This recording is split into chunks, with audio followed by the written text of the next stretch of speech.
This week, things get a little bit supernatural. And by that I don't mean that show about those two guys who I think are brothers, but loads of people on the internet want them to be in a relationship with each other in a very weird way. That's no good as an intro.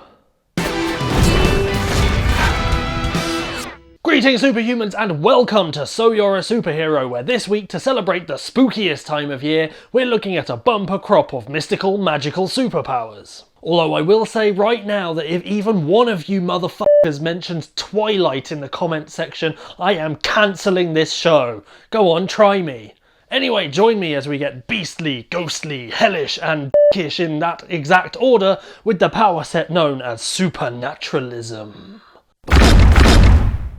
Supernaturalism, not to be confused with supernaturism, which is when vampires get naked, is a power set consisting of anything supernatural in origin. We've already covered zombification and vampirism in previous Halloween specials, so we won't be covering either of those this time, because I refuse to ever repeat myself on this show. First up, let's draw on the power of the moon with the animalistic power of lycanthropy.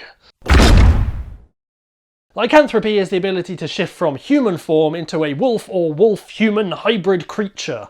Sometimes this happens during a full moon, but sometimes not, depending on what the situation requires. It's generally more useful as a superpower if you can control the transformation, otherwise this sort of thing might happen. What's that, Mr. President? You need a human-wolf hybrid creature to save the Declaration of Independence from aliens?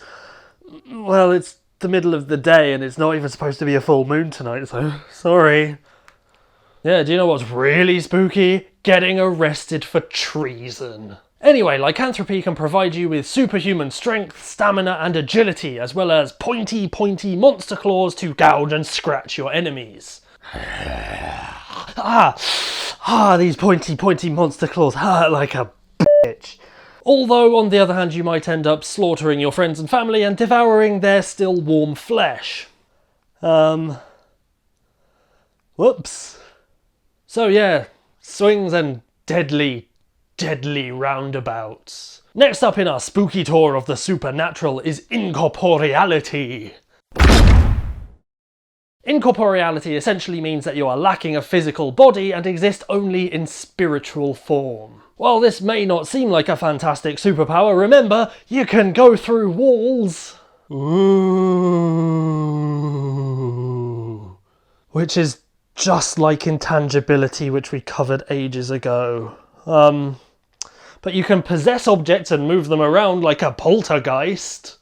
Ooh.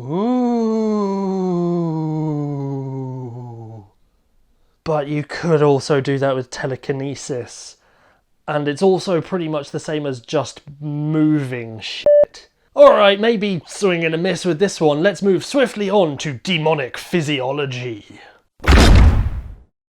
Demonic physiology means you share some biological characteristics with the most evil creatures in the supernatural world. It might come in the form of actual physical traits like a hoof or a horn. Honestly, this is just really inconvenient. Or in the form of more useful abilities like demonic magic. Feel my hellish powers!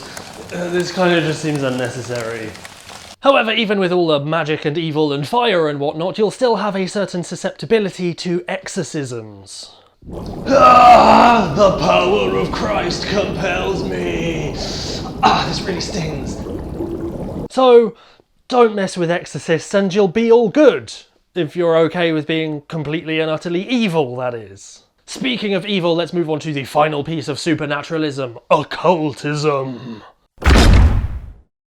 Occultism involves associating yourself with the dark arts in all their many varied forms. From necromancy, which we already covered, to dark magic in general. Dark magic gives you mystical control over the primal forces of darkness and evil in the universe. With them you can do what you wish, from murdering people... Avada-kedavra! Hang on, has anyone noticed that that sounds just like abracadabra?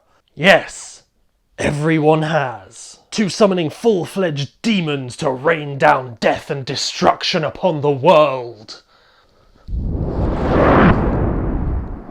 You. Sup? The very worst thing in the world. Well, second worst. At least I didn't summon this. Sorry, couldn't resist. So leave a comment in the section below or on Twitter with the hashtag StaySuper telling me what you would do with any of the powers featured in this week's episode, and your comment could show up in the next Alter Ego video blog. Have a very happy Halloween, and of course, stay super!